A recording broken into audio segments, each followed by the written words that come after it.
Kalau saya pernah datang ke Indonesia lawan Fiji waktu itu di stasiun Bekasi. Indonesia lawan Fiji. Fiji, Oh. negara Fiji yang kecil itu. Nah, ada yang meninggal satu. Gara-garanya ada yang main apa tuh? Petasan. Petasannya tuh yang terlontar gitu yang kayak roket. Itu kena ke tribun, kena ke pelipis dan mata. Salah satu penonton meninggal kehabisan darah di tribun gitu. Dan itu asapnya juga Pekat gitu ya. pekat tuh.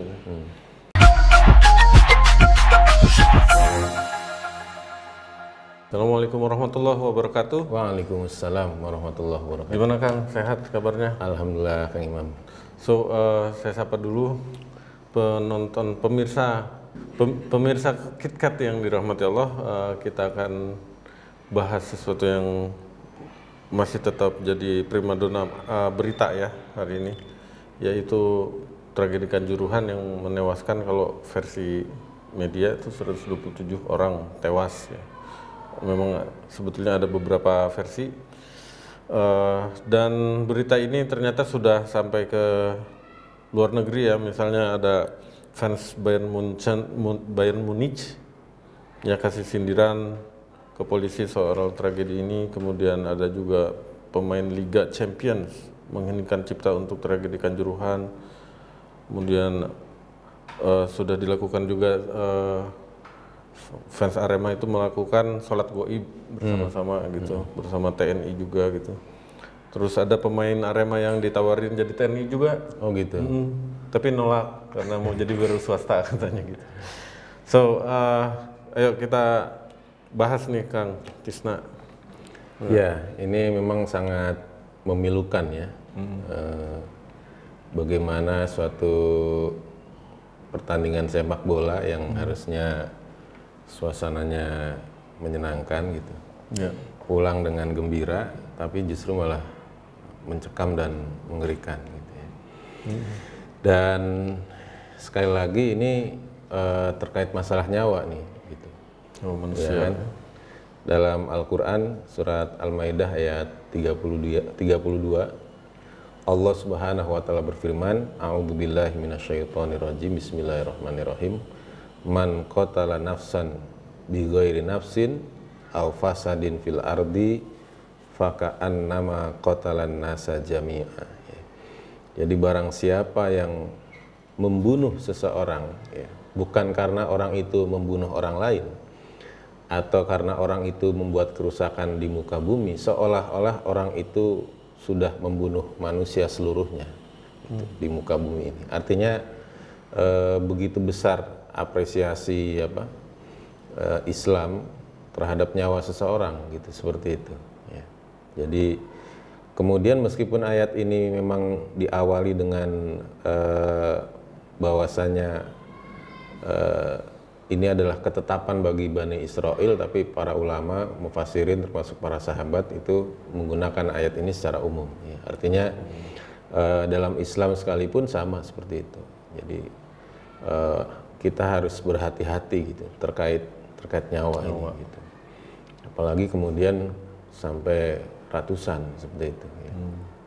Kalau mengutip CNN 131 ya. 425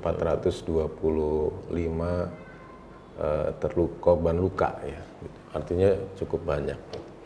Dan kalau kita lihat kemarin dari hari ke hari juga ada penambahan gitu ya Kang. Jadi artinya nih memang harusnya diperhatikan sekali gitu terkait nyawa ya. Kemudian tentunya harus ada semacam penyelesaian gitu, penyelesaian yang baik ya. Kalau dalam Islam tentu harus dicek ini kategori pembunuhan jenis apa gitu ya, gitu. Apakah disengaja ya. Ya itu harus dicek gitu. Apakah disengaja gitu. Panglima TNI kemarin kan juga saat melihat video ada tentara yang nendang fans Arema dengan gaya kungfu itu persis bener itu kayak gaya Jet Li itu. Itu kan langsung disimpulkan ini pidana gitu. Bukan bentuk pertahanan diri gitu, seperti itu. Ini pidana gitu. Artinya ya jadi bukan lagi diusut di ranah tentara dalam artian terkait prosedur, kode etik dan sebagainya, tapi ini udah masuk ke ranah pidana gitu. Nah, bagaimana juga dengan dari pihak polisi yang kemudian menembakkan gas air mata itu, ya, yang disorot oleh berbagai ahli, termasuk dari luar negeri yang menyatakan tidak boleh ada gas air mata di pertandingan, termasuk juga harusnya tidak boleh ada seragam polisi atau tentara di dalam stadion seperti itu. Ya. Dan tentu banyak juga yang mempertanyakan kenapa harus gas air mata itu ke tribun gitu kan, seperti itu. Ya, jadi gitu. Jadi ini harus dicek betul gitu. Di satu sisi kita lihat berita yang beredar Kapolresta Malang sudah memberikan arahan yang dalam tanda kutip benar. Ya. Tidak boleh ada tindakan represif. Kalau ada yang polisi membawa senjata api harus dikumpulkan dulu, jangan boleh ada yang bawa senjata api ke dalam gitu ya. Tidak boleh ada tindakan represif, hati-hati. Tetapi kita lihat netizen di media melihat anak buah Pak Kapolres ini masuk kuping kanan, keluar kuping kiri gitu. Jadi perintahnya jangan represif, hati-hati, tapi kita bisa melihat ya banyaklah kata-kata kasar yang menyikapi peristiwa ini dengan tindakan brutal dan sebagainya. Saya potong dulu sebentar. Bahkan sebetulnya Kapolresnya sudah minta ke panitia untuk menyelenggarakannya tidak malam-malam. Iya betul. Ya, jadi panitia juga Kapolres itu dari Polres Malang juga minta agar pertandingan ini diadakan sore. Jadi memang biasanya kebetulan saya punya pengalaman juga tidak sekali dua kali gitu ya berhubungan dengan pihak Polres atau Polda kalau kita menyelenggarakan acara-acara. Artinya saya termasuk orang yang tertib hukum, Kang Imam. Jadi kalau mau mengadakan acara kita lapor ke polisi gitu ya, memberitahu gitu ya. Artinya ini kita orang baik-baik ini gitu. Jadi dalam pengalaman saya itu memang polisi itu akan menurunkan intel, dicek gitu keadaan itu, kemudian dia akan memberikan rekomendasi ke komandannya gitu. Jadi kalau dari Polres Malang itu mengusulkan itu sore, itu artinya memang sudah ada indikasi kerawanan kalau diadakan malam hari seperti itu. Gitu. Ada indikasi kerawanan, sehingga mereka minta sore. Tapi kemudian dari panitia, dari pihak LIP itu tetap kalau bahasa kasarnya ngotot tetap malam hari dengan alasan adanya keterikatan dengan siaran TV gitu. Jadi TV sudah jadwalnya malam gitu seperti itu ya. Sehingga tetap malam gitu. Nah, tapi sekali lagi ini masalah nyawa gitu. Dan netizen juga banyak yang geram. Kenapa? Karena sudah sempat kejadian di Bandung ya. Walaupun korbannya tidak sampai ratusan, tidak sampai puluhan. Saat itu dari PSSI menyatakan kita akan evaluasi, kemudian Kanjuruhan juga gitu kan, kalau kita evaluasi. Ini masalahnya masalah nyawa gitu kan. Harusnya betul-betul serius gitu ya. Karena kalau dia misalkan ini ada unsur kesengajaan gitu kan, berarti berat ini konsekuensinya gitu ya. Atau ini maksudnya masuk ke dalam pembunuhan yang tidak disengaja atau mirip disengaja gitu. Jadi orang itu mirip disengaja. Jadi niatnya memberikan penertiban, ya, penghukuman, tetapi berakibat kematian gitu seperti itu. Jadi kalaupun kemudian seringan-ringannya ini misalkan bukan pembunuhan yang disengaja, tetap harusnya ada kompensasi kepada keluarga korban seperti itu. Ya, kalau dalam Islam ya harus ada diat yang diserahkan kepada keluarga korban seperti itu. Gitu. Diat dari negara atau diat dari yang melakukan kesalahan? Nah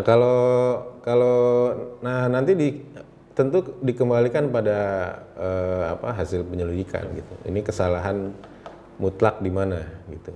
Atau kesalahannya berserikat gitu.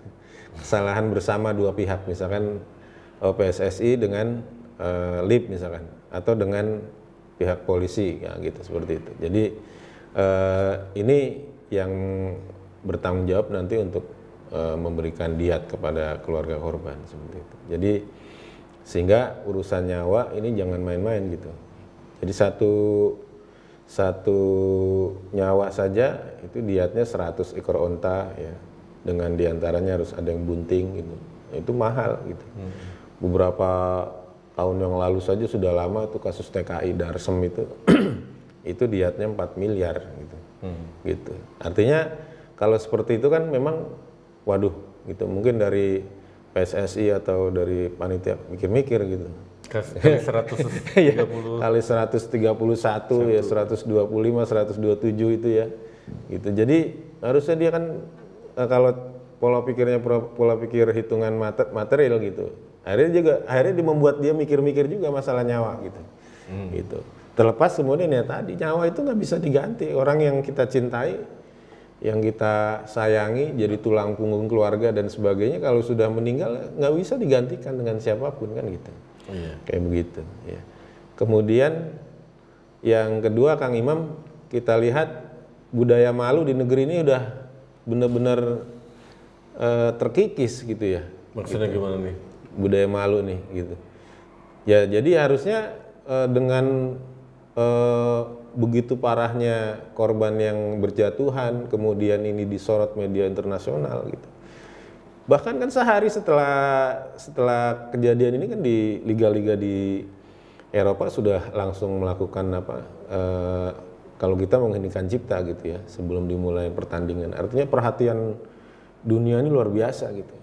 Harusnya pejabat-pejabat yang terkait, stakeholder terkait kegiatan ini, pertandingan ini malu itu ya mengundurkan diri gitu. Kalau malu mah. Kalau punya malu gitu. Ibarat orang keluar dari kamar mandi, mungkin dia lupa ngambil handuk gitu kan, nggak pakai baju gitu ya. Pas keluar ada orang gitu kan. Kalau malu dia harusnya mundur balik. Maju. Ini malah gitu. maju terus. Ini maju terus gitu kan. Ini maju terus gitu, seperti itu ya. Wah itu kiasan yang tepat banget untuk menggambarkan orang yang nggak punya malu. Iya, jadi sedangkan dalam Islam disebutkan dalam hadis Nabi al-haya minal iman kan gitu. Malu itu bagian dari iman. Artinya kalau ada orang udah nggak punya rasa malu gitu, maka dipertanyakan keimanannya itu ya. Tidak sempurna imannya gitu, seperti itu ya. Ini kan lagi rame juga sebenarnya KDRT nih Kang Imam. Lagi rame KDRT nih. Ya, pelaku KDRT saja kepada istrinya gitu kan. Istrinya nggak nyampe mati, masih hidup. Itu malu dia menampakkan dirinya Betul. di media gitu kan. Ya, menampakkan dirinya di jagat kebalikannya dunia maya. Dunia nyata. Iya, dia malu gitu. Apalagi ini sampai ratusan jiwa korbannya gitu. Ya. Jadi harusnya ya mundur gitu. Mundur, tidak perlu kemudian harus disuruh mundur seperti itu. Ya. Jadi gitu. Kapolres Malang ya, meskipun arahannya sudah benar, tetap aja itu anak buah dia, ya kan? Gitu. Ibarat kita bapak, kita udah bener ngarahin anak kita, ngarahinnya udah benar, tapi anak masih bandel, tetap aja itu anak kita. Kita orang tuanya bertanggung jawab gitu kan? Karena anak belum tanggung jawab. Ya, kemudian anak mungkin kita kurang menanamkan sikap taat gitu kan, sikap ini, sikap itu, sehingga meskipun sudah diarahkan ya masih balelo juga gitu, kayak begitu. Ya. Jadi gitu. Jadi ini mungkin yang perlu diperhatikan sekali, jangan sampai berulang-ulang gitu kan, terkait nyawa gitu. Kemudian terkait rasa malu, ya. Karena ini berulang. Dan sebelumnya kasus Brigadir J kan juga gitu, banyak yang ikut menyebarkan fitnah gitu. Sampai bingung ya, yang mestinya malu yang mana gitu. Iya, Banyak. jadi ikut menyebarkan fitnah ya atas nama lembaganya lagi kan ngomongnya itu. Kemudian ternyata salah, itu fitnah, hoax. Media juga saat itu menyatakan suruh mundur. Ya. Bahkan dalam podcast gitu, suruh mundur ya masih juga bertahan itu. Gitu. Luar biasa. Artinya luar biasa rasa malu ini, apalagi kan kalau sudah pejabat-pejabat itu misalkan sudah ada usia senja gitu ya. Ibarat hari itu udah sore gitu ya. Artinya orang ini mau nyari apa lagi sih gitu ya. Padahal pernah bilang gini kan, kalau Pak Kapolri itu kalau nggak bisa beresin anak buahnya, kepalanya saya potong. Padahal dari kepalanya itu ya yang bersangkutan gitu. Iya. Ya jadi itu ya. Dan ini kalau nyambung ke pembahasan kita sebelumnya waktu bahas hijrah gitu. Sekali lagi justru ini menunjukkan bagaimana di saat tidak diterapkan aturan Islam, faktanya nyawa melayang itu ya banyak juga gitu. Banyak juga. Di saat orang banyak mengatakan, oh kalau diterapkan syariah nanti justru yang timbul kerusakan kan gitu. Gitu. Kan kemarin kita bahas tuh gitu bahwa tujuan dari syariat ini adalah jalbul masoli wa daf'ul mafasid kan gitu. Kita ingin menarik maslahat dan menolak kerusakan seperti itu. Tapi kemudian juga pada saat orang ingin menerapkan syariah, mereka menggunakan kaidah daf'ul mafasid muqaddamun min jabil masoli. Jadi menolak kerusakan itu lebih utama daripada menarik maslahat ya. Tetapi faktanya ya sekarang banyak maslahat juga, banyak kerusakan juga yang timbul gitu. Ya, justru kita melihat syariat Islam ini sebagai sebuah aturan yang dalam tanda kutip memang menjanjikan, dan dijanjikan sama Allah dan Rasulnya akan memberikan maslahat gitu, seperti itu. Ya. Jadi itu. Kemudian juga mungkin ya begitu besarnya ide materialisme yang kemarin juga disorot oleh salah satu jurnalis ya, adanya kehidupan hedon ya di tengah-tengah pejabat kita, dan bukan hanya pejabat sebenarnya kan gitu. Kalau kita lihat di Instagram dan sebagainya itu kan jarang orang mempertontonkan kemiskinan gitu. Ya kan, lihat nih sepatu gue bolong kan, nggak ada yang jadi yang tersiarkan tuh dunia tuh lah yang menjadi tujuan. Jadi itu yang kemudian tadi dari teknis pelaksanaan kegiatan itu lebih mengutamakan materi ketimbang keselamatan dari penonton yang ada di pertandingan gitu. Bukan hanya keselamatan penonton loh, pemain juga sebenarnya. Karena ini kan pertandingan dua klub yang supporternya sama-sama nekat ini gitu. Antara Singoedan sama Surabaya bonek. nggak ada kan? Iya, karena nggak boleh. Emang nggak boleh. Nggak boleh gitu. Jadi dalam maksud saya bukan hanya terkait penonton, ini pemain Persebaya juga bener-bener bener-bener deg-degan gitu. Waktu keluar mobilnya di kan itu pakai kendaraan taktis gitu. Pemain Persebaya itu. Dan dia menang di situ gitu. Persibnya juga kalau masuk Persib juga karena Persib gitu. Dan dia menang gitu kan, saat itu dia menang gitu. Bola. Gitu. Jadi pada saat Polres itu memberikan rekomendasi harusnya sore gitu. Kemudian hanya karena tadi masalah materi gitu kan, sudah dijadwalkan malam gitu kan. Nah ya, akhirnya yang terjadi seperti ini, seperti itu. Kayaknya kurang dari jauh tuh ngasih taunya Polres, jangan malam. Tapi biasanya ada ini Kang Imam, ada standar dari Polres itu nggak ada. Biasanya gitu. Oh, pada saat di awal ya? Iya, di awal.